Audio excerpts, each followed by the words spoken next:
Hi, this week I've been making this box for the puzzle maker Peter Stockham. It's made in English, actually Yorkshire walnut, with a burr oak quartered panel in the centre with an ebony inlay around the edge. A quartered panel basically consists of four pieces of identical pieces of oak which are jointed on two axes, and there's symmetry around those axes. And I thought it might be a good opportunity to demonstrate how you go about creating one of these quartered panels. They're quite an attractive decorative feature. So let's get on with it. These are the veneer leaves I'm going to be using. I've got four of them here, obviously because it's quartered. They're actually offcuts out of a much bigger leaves. They're bought as a bundle, so there'd have been originally been about sort of 24, 30 leaves altogether in a bigger bundle. And these are offcuts. But I have kept a numbering of the leaves within the bundle, so that I know that these are consecutive leaves that have come out of when the original tree was growing. These leaves would have been next to each other, so it's the number 1, 2, 3, 4. That's quite important because we need to try and keep consecutive leaves together, because we'll get a better match if we keep them consecutive. First thing we need to do is to decide where we're going to be cutting these to and how they're going to be jointed, which corner is going to be in the middle of the quartering. And a good way of doing that is to use a pair of mirrors. So if we take these mirrors like this, we can then see what the pattern is going to be. It's very difficult, you can't manipulate the pieces to sort of see, because they'll be overlapping and things, but we can actually see where we would want to put our joins by moving the mirror around. We can move it around to sort of see which would be appropriate. And I've put some little bits of masking tape on to the dimension that I would need, so I know that, if I position it there, it's not going to be big enough.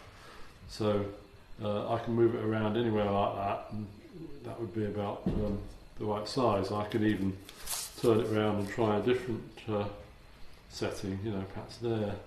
So sort of move it around until you find something that you find that is aesthetically pleasing. And then once you've done that,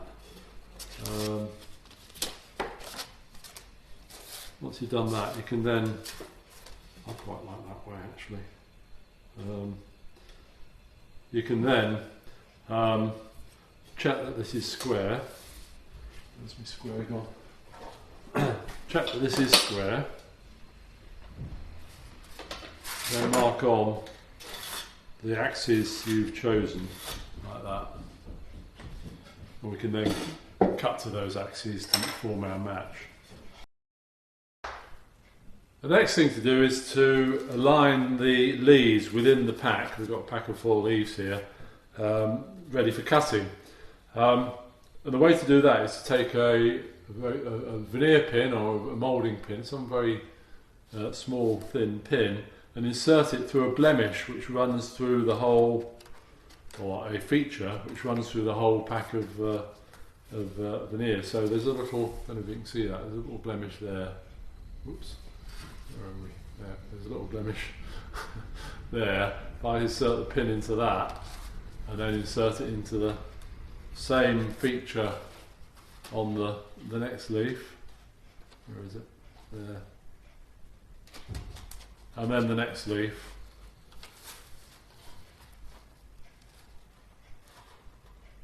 Lost it. There.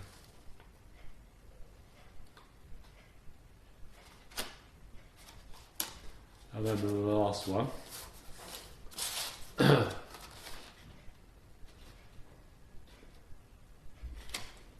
So I'm located there. I do need to do it in two places, so that we end up, because at the moment they can spin around on that pin. So I'm going to do another one down here. There's a feature down here which I've spotted, which will be in the offcut. So I'll get that done, and then we'll be ready for cutting.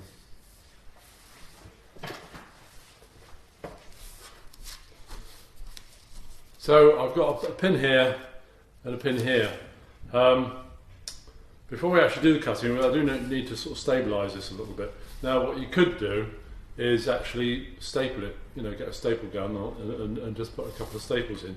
I can't actually find my staple gun at the moment, so the other alternative is to bind it up with masking tape. So if I bind down there, it should mean we can then take those pins out, because they might get a bit in the way when we come to do the cutting. I'll put another one inside.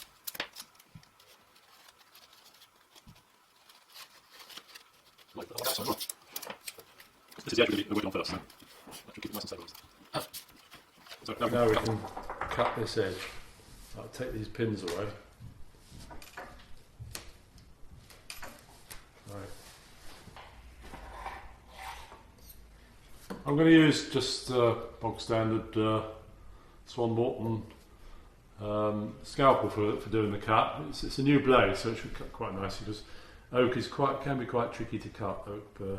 So we want to get quite a nice clean edge. So I'm aligning my steel rule on that line that we drew with when we had the mirror in place, and I'm going to make the cut. Now you need to keep going with repeated strokes until all the offcuts of veneer drop away like that, until they're all the way through. You want to avoid moving the straight edge during the cut, else introduces inaccuracy. Just keep going until we're through. There we go. Now that cut won't actually be good enough to joint. We really want to shoot that edge so we get a nice clean square edge. We don't necessarily, although I was angling the scalpel over a bit when I was doing the cut, we don't necessarily know that is a true square edge on those edges. So we're going to actually shoot it on the shooting board. This is my shooting board.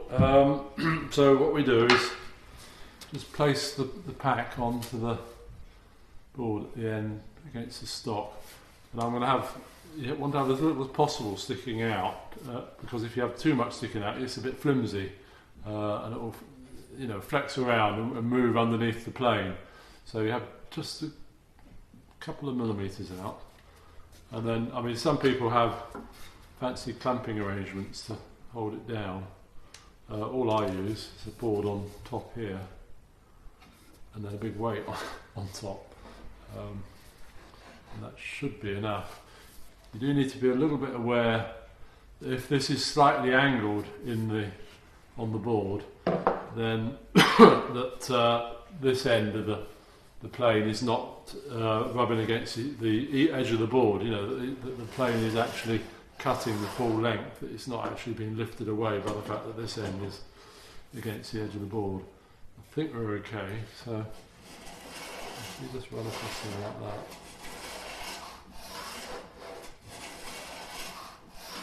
So when I'm taking the cut, there is a danger of the plane sort of being tilted like that at the start of the cut, so I'm sort of implying a slight tension towards the front at the start of the cut, and then slightly towards the back at the end, although it's quite a short cut this, so it's not too critical. The plane is actually rubbing a little bit at the back there, so I'm going to rotate the leaves a little bit. That's it.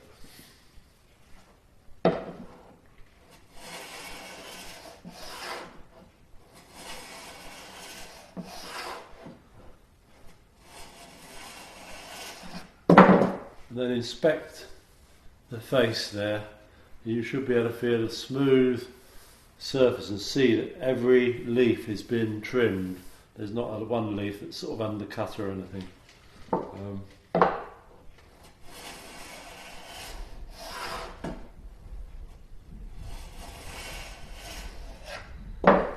I don't usually I think some people actually plane back until the plane is running against the rebate there.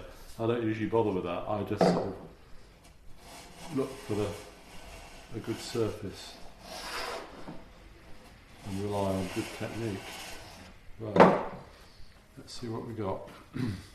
I'm going to have to take the pack to bits now to sort of check the fit. I've taken the tape off, so we can now check the join. So if I open out nut 1 and 2, and offer that joint up just to check, see whether our shooting has worked. I mean, it shouldn't be too bad because it's such a short joint, but that's looking fine. If that one's good, then theoretically this one should be pretty good as well. Yeah, that's okay. So now I'm going to tape this together with veneer tape. So when you come to joint them, you need to try and match up the features on the joint. So there's a couple of good ones there. I can see there's a little knotty bit with dark marks in, which are lining up. And then theoretically, good word, theoretically, the other features along the line should also be lining up. That's looking pretty good. So I'm going to put. You need to use veneer tape. Sort of masking tape and a lot of other tapes don't really work, because when you put it in the press and you put it under pressure, the masking tape can get really well stuck down, and when you come to peel it off, you can tear the grain. Whereas this veneer tape, it's a gummed tape. You lick it and stick it down, and it's also slightly stretchy, which is useful, which you'll see in a minute. So after you've finished veneering, when it comes out of the press, you can then just moisten the tape and it will come away. Whereas if you use masking tape, you could end up with damaging the veneer. So I'll put this tab on here. So just check my features are lined up. Yeah. And the way to do it is stick it down at that end and then pull the joint together with the back of your knuckles and stretch the tape and press it down. So you've got the tape under tension, so it's pulling the joint together. Do another one at this end.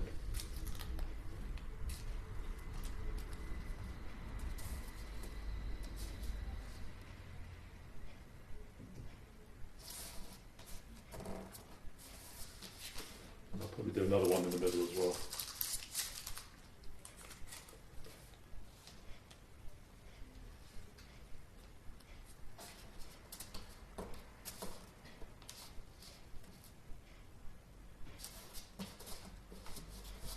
And then one down the middle of the joint, like that.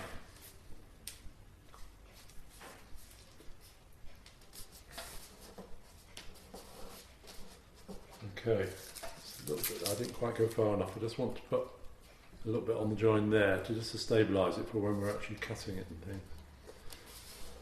Right. So I'll do the same on the other joint, and then we'll see about shooting the other edge. When I joint these leaves together, I've got to be aware of how consecutive the numbers are. What we're aiming for is to have not too big a jump between the numbers. So, for instance, we don't want to have 1 and 4 next to each other, because that, the grain won't match so well, because there'll have been a few leaves in between those two leaves, and there'll be a change in the pattern of the grain. So when we take these leaves, we're going to open them out. And then we're going to flip them over like that. So the pattern we'll get there, or the order of the leaves now will be 1, 2, 4, 3. So we've only ever got a jump of 2 between the leaves. 4 and 1 are over there, so they're not so contiguous. Contiguous to each other, is that the right word? Anyway. The thing is, you need to make sure you do it that way. We don't want to end up with tape on this side, and then we put it over like that, and we've got tape on 2 sides. We want to end up with all the tape on one side. So when you take these ones, the way it was in the pack, we had 1 and 2, which we opened out like that. Then we take 3 and 4 and open them out like that, and then flip them over. So we're actually jointing on this side. I'll put the tape on this side. So I'll get on and tape this up, and then we'll put them back together again and shoot the other edge.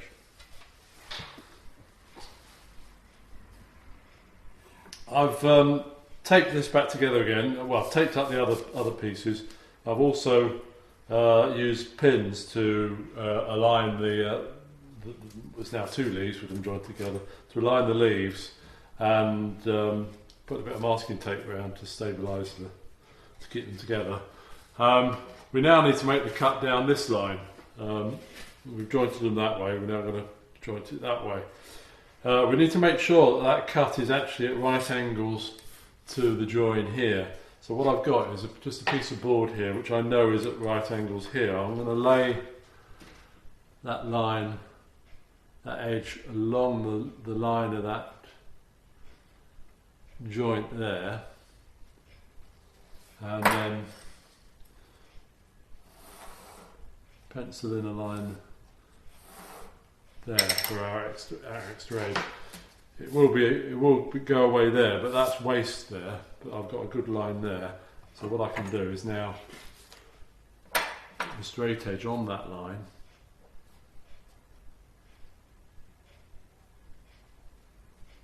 In fact, I'm going to get a longer straight edge. That's better. Right, so put my straight edge on that line. And then make the cut.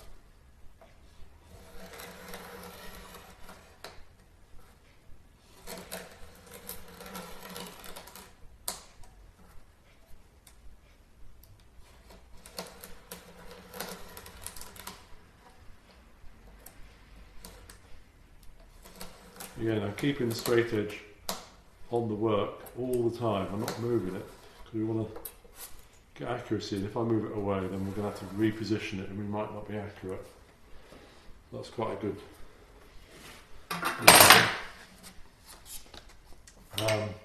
so I'll put that into the shooting board.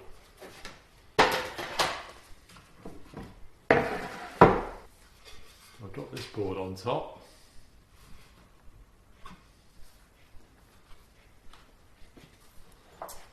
And I bought some reinforcements on the weight front as well. So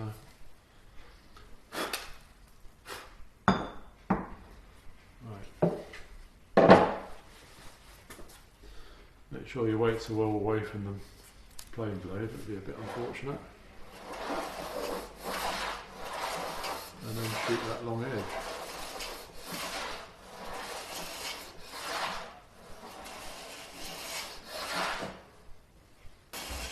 I can hear the cut all the way, so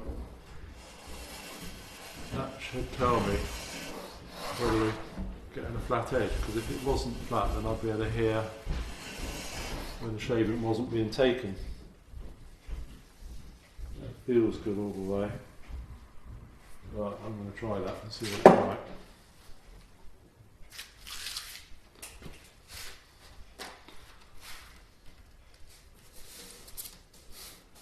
Join looks alright because it's not so good at here because there's a big gap down here, but that's beyond the scope of where we're jointing to, because we want to joint at 140, so we're okay there.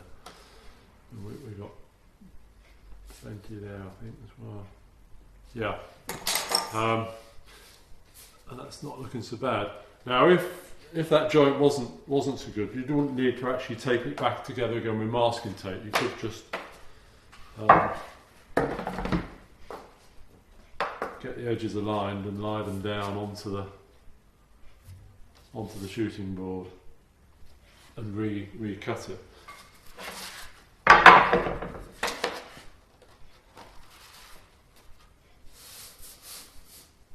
Yeah, right.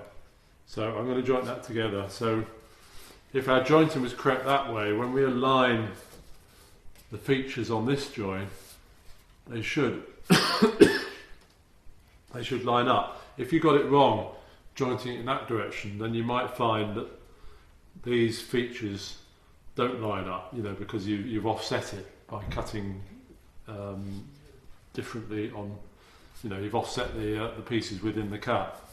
But those look alright. I've got two little sort of eye things there which are looking pretty well lined up, and the same ones are also down here and they're lined up, because obviously everything will be in fours now. So I've got one eye there, one eye there, one eye there and one eye there.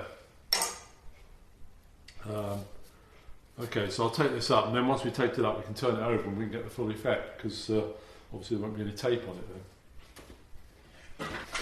So I've jointed it up on the other side, and I realise I forgot to mention possibly one of the most important factors in that last little bit of jointing. I talked about lining up these eyes and things, but possibly the most important bit is actually lining up the axes, so that the axes actually meet each other, so you at a single point there. It's a testimony to the accuracy of the joint that way, that in actual fact they did meet up, despite the fact I was actually just trying to locate these eyes together, so I was a bit lucky there. Anyway, so that's the pattern we've got. It's quite attractive. There's a sort of a circular bit there with sort of forming a cross, and more often than not with burrs you end up sort of seeing faces and things in the symmetry, a bit like looking at flames in a fire, where you see faces and things.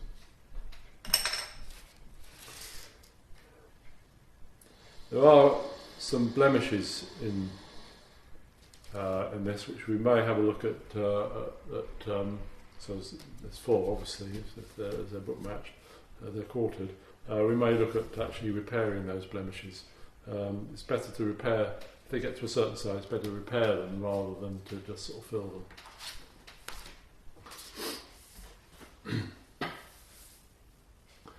You can buy veneer punches, but they're pretty expensive, and being a bit of a tightwad, I make my own just out of some fairly thin steel tubing, which I've then distorted so that it's sort of a bit wasted in the middle there.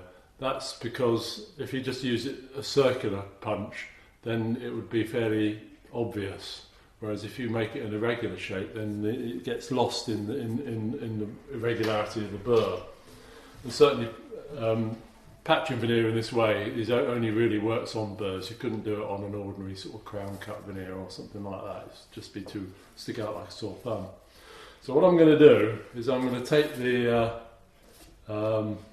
punch and place it over the area I want to remove.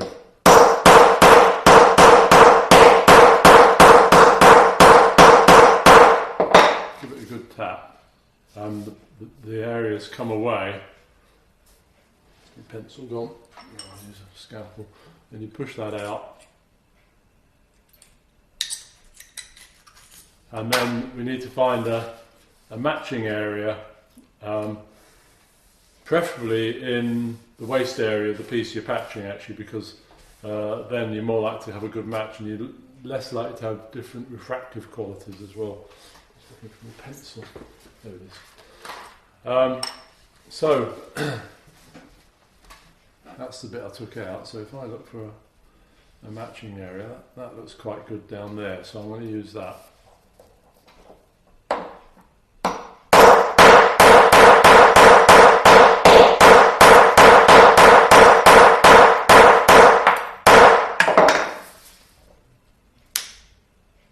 It's not quite cut at the top there. There we go. A little bit missing there. Now if I push that out with a pencil,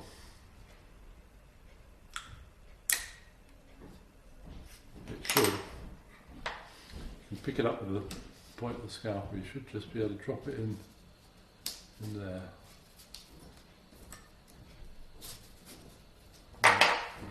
Stick it over with a bit of veneer tape.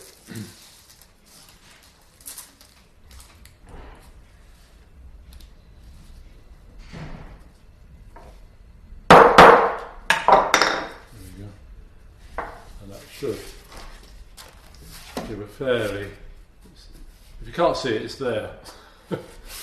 There. That should give a fairly good patch. I'm going to do the same thing on the other 4 points, and then we'll see about sticking it down.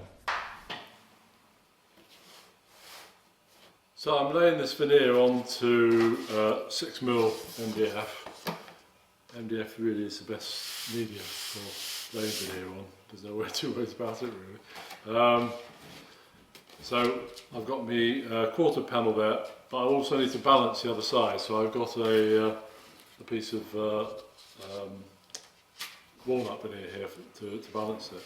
We're going to be using Cascamite. I like Cascamite because it sets glass hard, so there's not any danger of the joints opening up subsequently on the quarter panel. If you use something like PVA's got what's called creep. It could move slightly after it's after it's cured, whereas Cascamite is glass hard. It also when I mix it, I've mixed this at 2:1 by weight between Cascamite and water, the powder and the water, and I've added a little bit of Van Dyke crystals to the water, so that's made the glue. I can match the colour in a way of the glue with the veneer, so if I get bleed through, it's not quite so obvious, and also if it comes through any little holes in the burr, then it will help to fill those holes. Anyway, so I'm going to apply it with a foam roller, and once we've applied it, we'll then clamp it between these boards, which I've applied some parcel tape to, so that we don't have trouble with the veneer board sticking to the boards. Now this is quite a small piece, so we can just do it by sandwich it between the boards and then throw in lots of clamps at it. So I've got these Bessie clamps I'm going to put on it. If it was a bigger area, then we might need to have some curved cross bearers that we'll put on. We'd put on and clamp at either end, and the curve would apply pressure in the middle. We're not in that situation. We're just going to be using these boards. Right.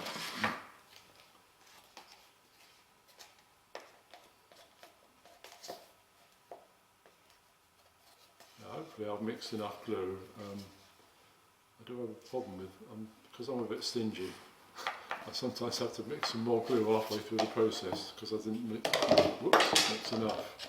Let's see how I get on.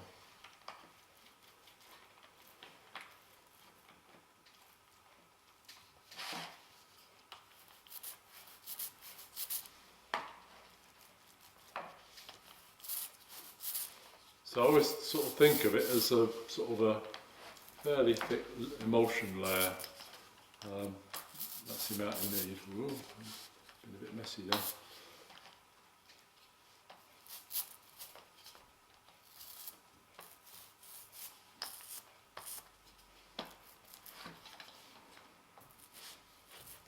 There we go. Just make sure we've got good coverage into the corners.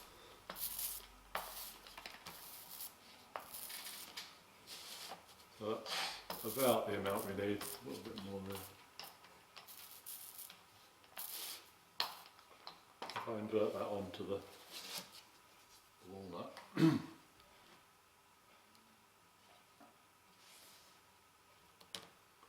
Well,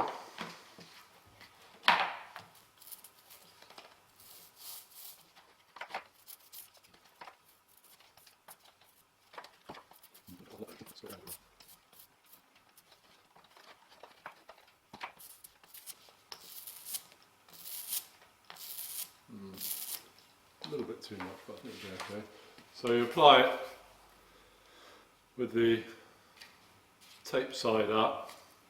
Make sure it's pretty well aligned. This is all oversized. We're going to be trimming to size later on, so I'm not too worried about the overhang as long as it's fairly regular all around. Then we'll be cutting later.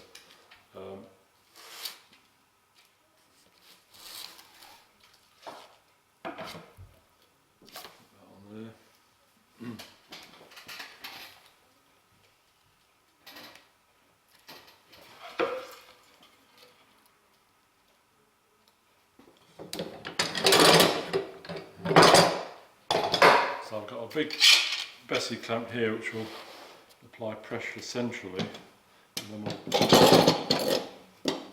so we can get the glue to squeeze out from the inside really, and then we'll apply clamps around the edge.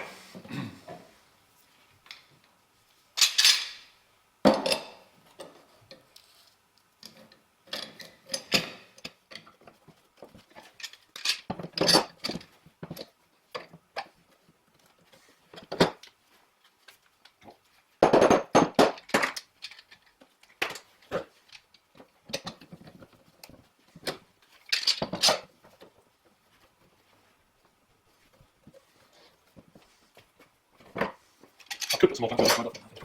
Got braces ready, I suppose. So we've got the plants, not using them.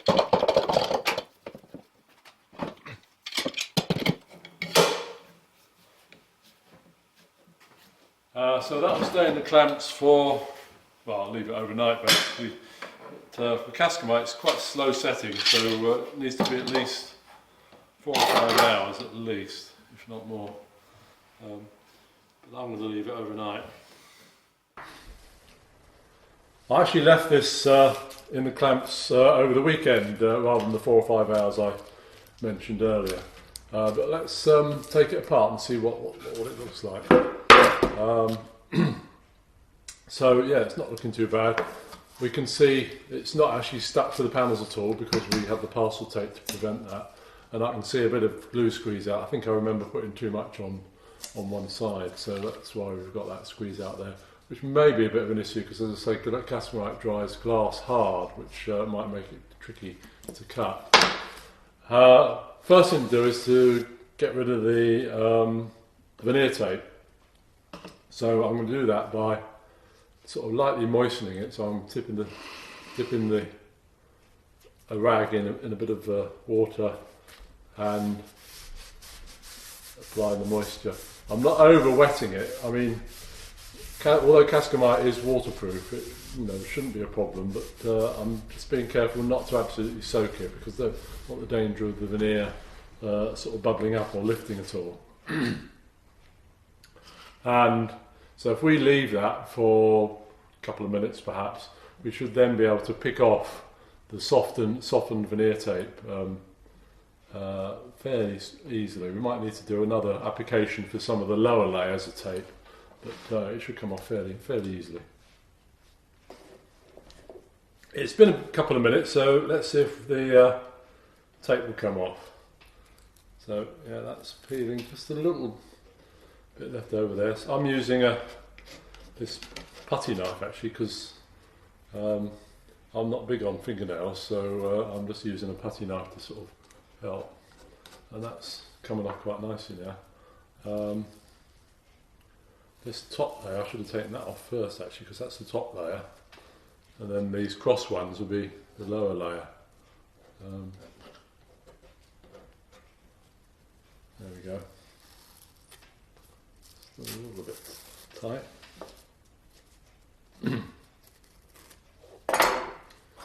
Might moisten it a little bit more on the lower layers.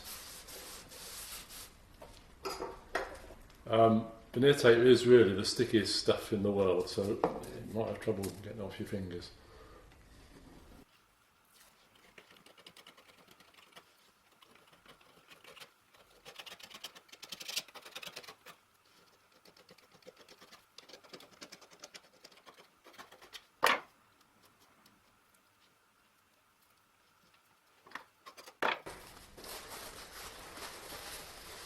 So I've got most of the tape off. I'm just going to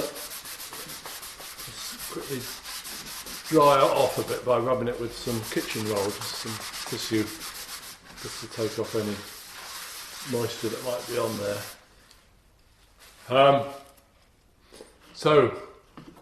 We can now see what the panel actually looks like. Looking at this panel, we can see what we're looking for when we're sort of doing the jointing. We've got the two axes that we cut along, and they meet sort of spot on in the middle there, so they form sort of like crosshairs in the middle. And then along those axes you can see features, so here and here I've got two little eyes, and they are lined up across at right angles across the join, and they're also the same distance from the joins, and the same eyes are also here, and I've also got the same similar features here and here. So there is symmetry around the two axes, and it forms quite an attractive pattern. You also notice that the patches that we did, I don't know if you can spot them, there's actually one there, one there, one there, and one there. And I think they blend in quite well, and as I said before, this would only work on a burr. You wouldn't be able to do this sort of patching on ordinary crown cut veneer or something like that. So that's it really. I hope you managed to pick up a few veneering tips from the video. If you're interested in getting more information, you might like to subscribe to my channel. There's a link somewhere around down there somewhere. And if you have been, thanks for watching.